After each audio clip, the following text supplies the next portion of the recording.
Which older names will not become popular again? 1. My great-grandfather born in 1923 was named Elmo. It's now my middle name. I have never heard of another Elmo even though the Lil Red Guy himself was named after a person. 2. Gay for girls. And Gaylord for boys. I've known at least one of each but they are much older. Friend of my mother's was similar. She married into the last name Gay. But her first name was Gay, pronounced Gay. She became Gay. It was a heterosexual marriage. Waste of a name if you ask me. But maybe two gays make a straight.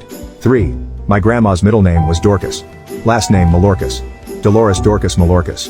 4. I feel like nobody is gonna be naming their kid Karen for quite a while at least. 5.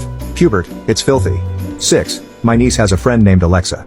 7. I have an uncle Gabriel, nicknamed Gay. His surname is Power. His fucking name is Gay Power. 8. Ebenezer.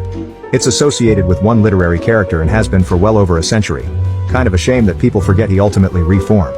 9. My dad's name is Errol.